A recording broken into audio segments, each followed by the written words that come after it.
আমরা জানি যে নভোএয়ার বিগত 12 বছর ধরে দেশের আকাশে তাদের পরিষেবা দিয়ে যাচ্ছে এবং এই এয়ারলাইন অত্যন্ত দক্ষতার সাথে সময়ানুবর্তিতা রক্ষা করে যাত্রী সেবা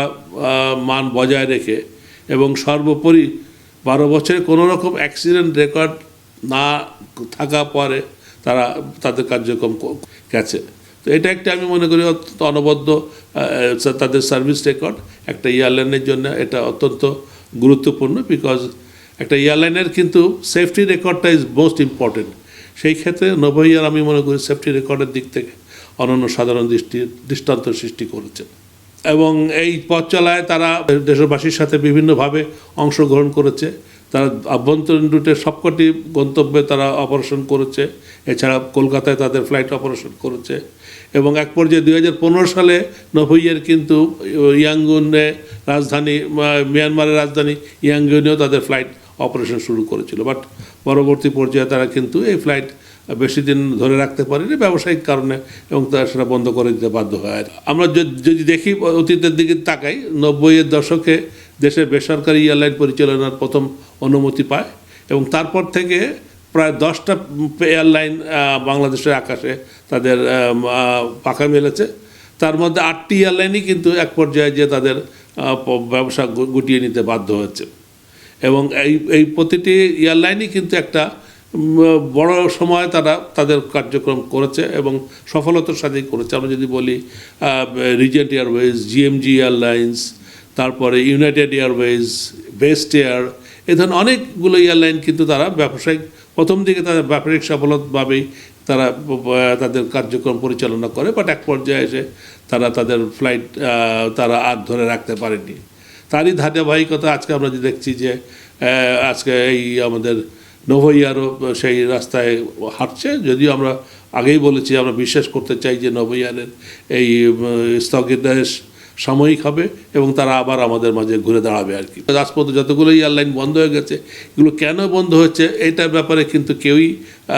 কারণ অনুসন্ধান করার কোনো প্রচেষ্টা চালায়নি। তবে আমরা যদি দেখি যদি কেন এই এয়ারলাইনগুলো আসছে, যদিও বাংলাদেশে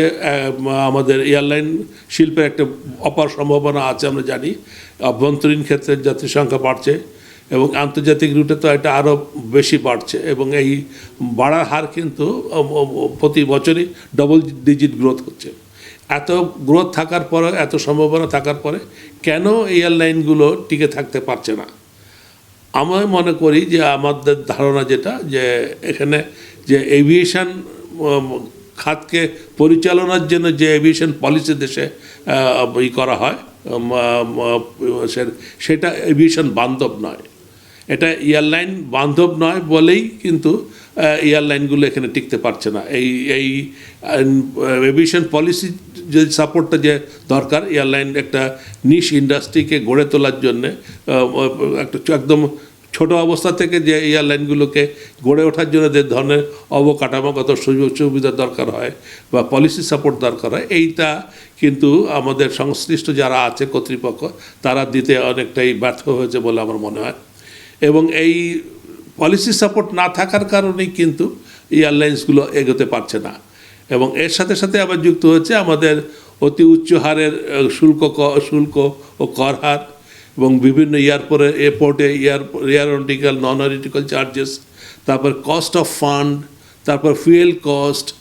এইসব নানা ধরনের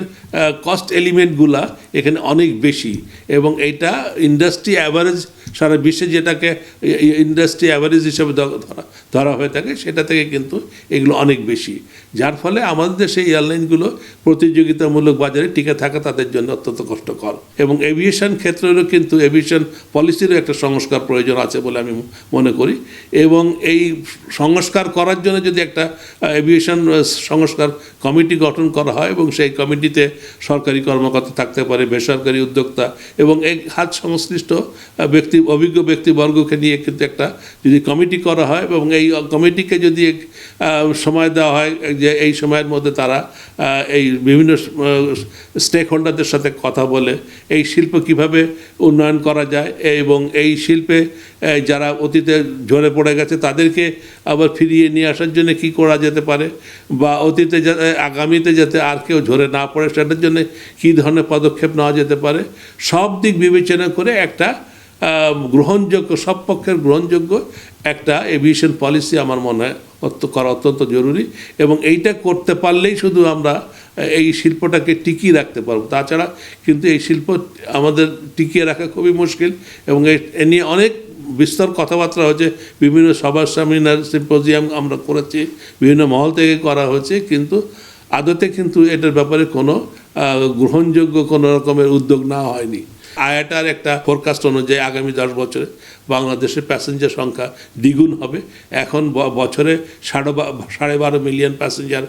ঢাকা বা অন্যান্য আন্তর্জাতিক বিমানবন্দর থেকে যাতায়াত করে। এই সংখ্যা কিন্তু আগামী 10 বছরে প্রায় 25 মিলিয়নের উপরে যাবে আর কি। এবং এটা একটা বড় ধরনের কিন্তু খাত, এবং এই খাত থেকে বাংলাদেশের এয়ারলাইনগুলোকে তাদের সুযোগ সুবিধা নেওয়ার একটা সুযোগ আছে, যদি আমরা সেটাকে কাজে লাগাতে পারি। আর যদি না লাগাতে পারি, অবশ্যম্ভাবীভাবে চাহিদার বিপরীতে সাপ্লাই বাড়বে, বিদেশি এয়ারলাইনগুলো এখানে আসবে এবং বিদেশি এয়ারলাইনগুলোকে কিন্তু এই সুযোগ নেবে, এবং আমরা সেখানে নীরব দর্শকের ভূমিকা ছাড়া আর কিছুই করতে পারবো না।